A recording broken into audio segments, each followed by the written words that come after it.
how important is mannerisms, and more specifically, what mannerisms can you point out that make a big difference with dawah?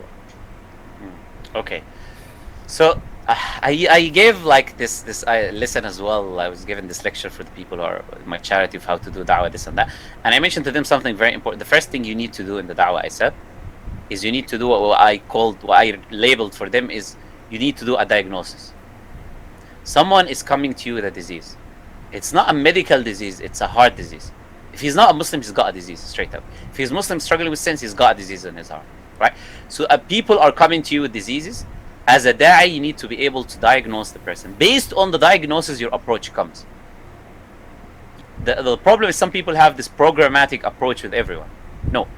Based on the person, based on diagnosing him, based on seeing how someone who's not a PhD holder, I don't need to start giving him philosophical jargon for no reason. Confusing the guy, he doesn't even know what I'm talking about. The discussion ends by he just left confused, right? We need to see who we're dealing with, and we need to speak to them based on their level of understanding. Okay? So the first thing, let's say in the mannerisms, is understanding the person in front of us. A bit of empathy is needed, right? Empathy is necessary. You need to put yourself in their shoes. You need to put yourself in their position. If they're coming asking you a question that you might get offended by, first you need to understand in your mind that he didn't live like you. He didn't live as a Muslim. He was not born as a Muslim. He didn't have people answering his question. He's born in a society in which taught him that this is the reality. Based on that, you put yourself in his shoes. You have empathy with him, right? Second thing is, what I would say is the most important thing. Listen more than you talk. Unless you are invited to talk, which means that the other person wants to listen.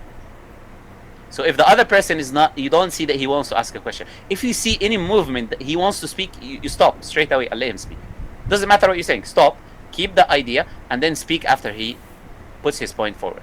Because you will make him comfortable. You will make him put his guard down. You will make him understand that you are here sincerely caring about him. You don't just want to push this down my throat like some religions do and then leave. So it's very important, very necessary to listen more than you talk, to listen a lot, to attentively listen. I'm not just saying, yeah, shake your head and then you just, actually understand what the person is saying, right? So attentively listen. Never get angry. Never get angry. Never become upset. And never retaliate with bad words or evil manners. Never do that. If you're patient, you listen, you diagnose the person, and you've got what you call the things that are necessary for giving da'wah, we said in the beginning of this podcast, you should be fine. Well, I don't think you need anything else. Yeah, and it's question. So that's interesting advice for those who are eager to do da'wah, right? Because sometimes we are too focused on da'wah in terms of delivering, right? Just push it. But the objective is for us to touch their heart, basically, right? And that is where the key towards what we want to achieve. The point is not to shove some information onto others. It's more of to trigger the change in their heart to accept the truth.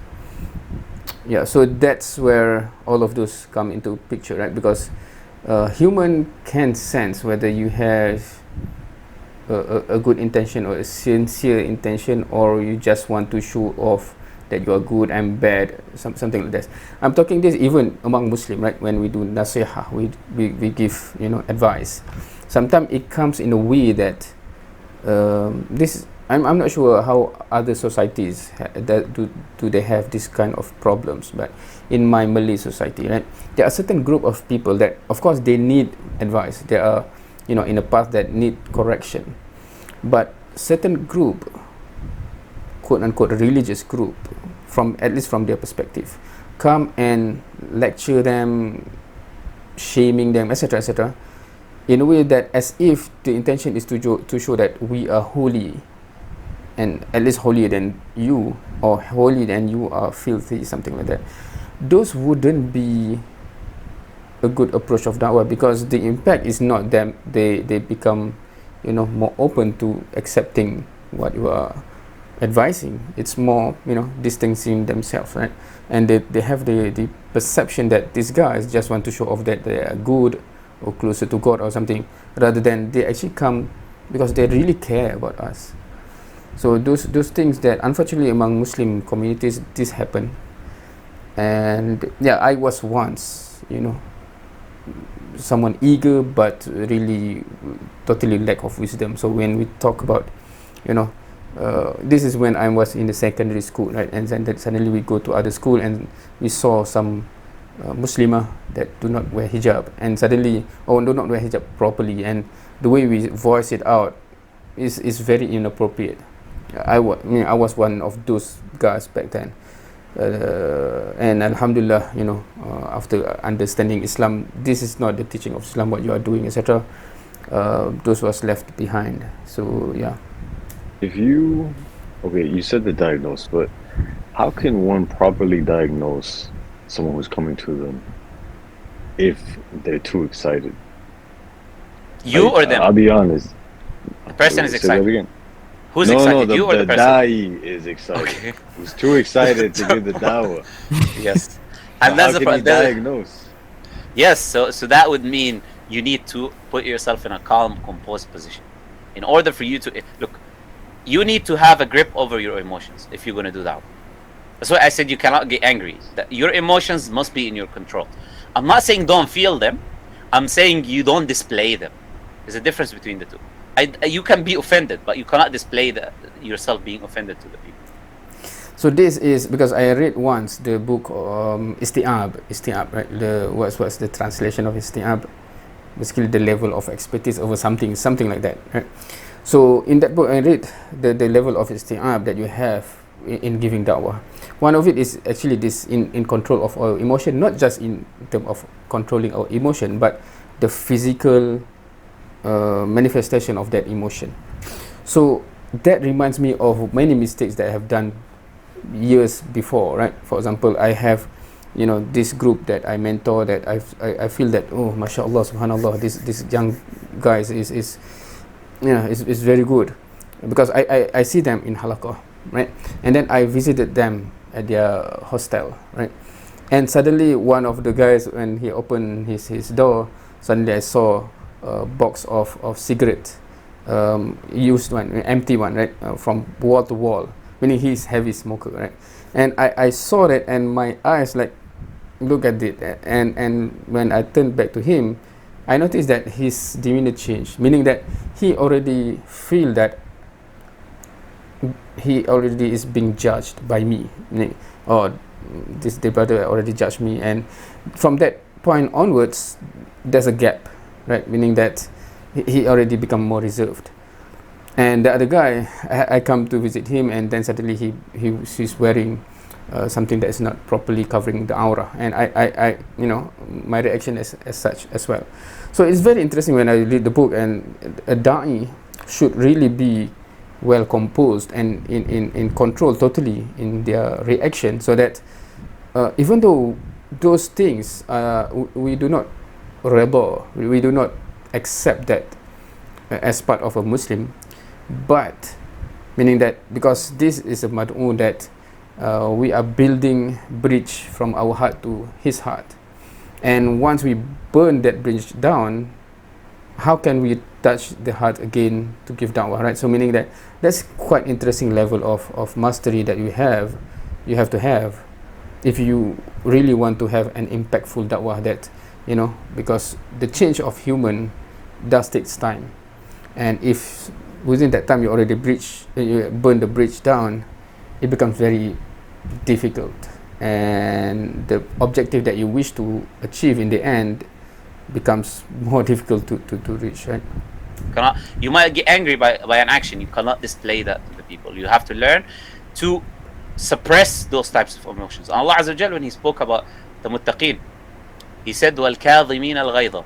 It's a beautiful verse, which you cannot really put in English, But وَالْكَاظِمِينَ الْغَيْظَ, it's a way of like suppressing غيظ, which is like serious anger. They is suppressing it. وَالْعَافِينَ عَنِ النَّاسِ, and those who pardon the people, right? Allah يحب المحسنين. Allah loves the muhsineen, right? You have to be like that. You have to have this level of self-control. So you're excited. Don't let your excitement ruin your mission.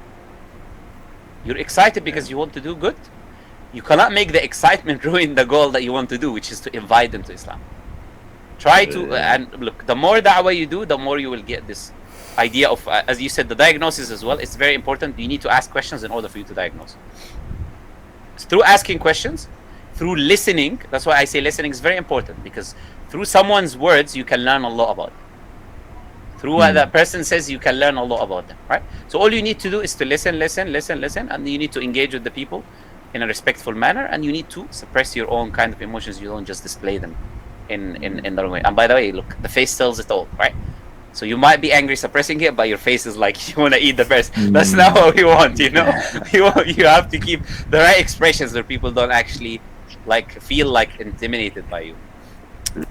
Now that's one of the aspect that I'm still severely lack yet, meaning the facial expression sometimes tells everything, right? And yeah, I'm still learning, inshallah. Make dua for me that one day I will be able to control all of this, to be able to do, more effective and efficient da'wah, inshallah. Yeah, so that's about how to actually diagnose and how to actually effectively impact the other person. Hope we have learned about this. I have learned a lot, of course, watching Muhammed Ali's sharing his perspective. Many of the points that I should rethink, ponder, reprogram certain things, inshallah. And hopefully you have learned something as well. Anyway, for this part, any comment, feel free to comment. And thank you for watching. See you next time.